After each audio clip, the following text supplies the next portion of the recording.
Hello. So Frank was expressing that he feels like he's made some progress, and things some days can be really good, but then just some days he's still like not very good, and it feels like he's just back to square one. Also, he was asking, like, did the habituation just happen all at once, or did it happen slowly? Okay, so I think we just have to keep thinking about the tools in our tool set that we have available to us and how we can use them best. Really, the key to recovery is developing a set of tools that will help us, and no matter what the situation is. That being said, everybody's going to have setbacks sometimes, whether that be tinnitus or something else. This is just part of life. And it may be sometimes that weak point that you have is especially present when you're having a setback. You especially notice the thing that bothers you the most. But let's get back to the tool set a little bit. So it is important to recognize that you need to be able to catch something happening and then go release it again. So let's call it catch and release. So like you start noticing that you're in a bad mood, and that you start to notice the tinnitus is getting loud again, and you start to feel anxious. See, you've got to look out for those signs, and then you've got to have a tool to do something about it. What we should know is that when these things start happening, you need to say, ding, ding, ding, I know what to do when that happens. And, from there, you have to use what you've learned. So, for example, you're starting to notice the tinnitus is getting loud. So the last thing you want to do is sit there and think about that. You're going to say, okay, I'm noticing the tinnitus is louder, but I know that I can handle it. I've been handling it for a long time, and I'm going to go do something that's going to maybe get my mind on something else. And then hopefully these are some tools you've been developing.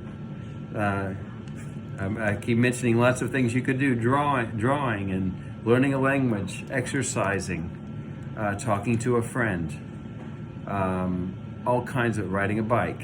I like riding a bike. You hear the wind through your ear. Maybe it's time to pick a new tool. Maybe go buy a bike if you don't have one. Get a new tool that you can go to. But introduce something that will be a tool that you can go to when your tinnitus is bothering you. And if that means that you need go do a 15-minute reset, even if you're working, then maybe that's what you need to go do. Go ride your bike for 15 minutes and come back, for example. Get a jump rope. It does. You don't have to exercise, really hard. It's not like that. You don't want to get even more stressed. Oh my God, I got to exercise.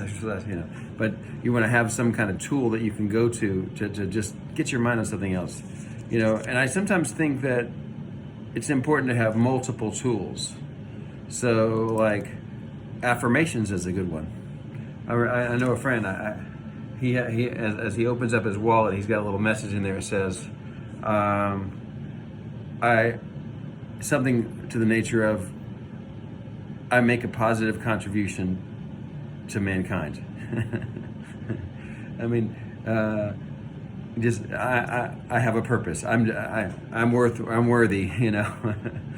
But I mean, so positive affirmations is one where you can get some affirmations going where you say, I believe the future is bright. I know that things are going to improve. So when you start to have a setback, that's when you want to flip it, catch and release, flip it and say, but things are already improving. I'm on the way to improving. And I know that even if today's a little bit rough, okay, like see what I did by, instead of it being a really bad day, I say, today's a little bit rough. I used a different word, didn't I? Even though today's a little bit rough, I'll be okay. And I'm going to do something about it to turn it around. I'll try my best. And if that doesn't turn it around, I'll try something else. And if I just happen to have a bad day, I'm gonna come back tomorrow, but it's gonna be okay. You got to talk to yourself and say, hey, whatever. Hey, Frank, Frank. Look at yourself in the mirror. Frank, what are you doing here? And laugh a little bit and say, I can handle this. I'm okay. Come on, Frank. And then I used to talk to myself in the mirror. Sometimes that's a good one. That's a good one. Look at yourself in the mirror and say, and be positive and say, you are awesome, Frank. You can do this. Don't worry. You're going to be fine. I'm safe. I'm okay. So you might even want to consider writing some of these things down, especially if you're in a pattern of just continuing to come back to, these downtimes. You need to have a plan for your next downtime. And then you can refine that plan if that plan doesn't work. I certainly have my share of downtimes. And fortunately for me, it's usually not tinnitus related. I've got that covered pretty good now. I mean, it's pretty loud and I can just sit there and lay down in a quiet room and go to sleep. I'm very lucky. I'm lucky that I've been able to do that now. But I know everybody's experience isn't the same, but I know that everybody can develop their own set of tools to catch the problem and then release it back and say, you go back away from me. I don't need you. I also just like, there's another word I was trying to think of besides catch and release, but just you first notice what's happening. You notice that your thoughts are starting to change. You notice that you're noticing the tinnitus more, and then you say, hey, wait a second. I have to interrupt the pattern.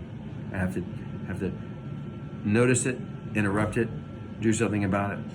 And even if you don't do that good that day, at least you're noticing it. At least you're trying, and then you can improve on that skill.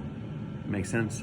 So that's my reply to you. I hope it helps you. Maybe talk to yourself in the mirror and say, come on, Frank. All right, I'll see you.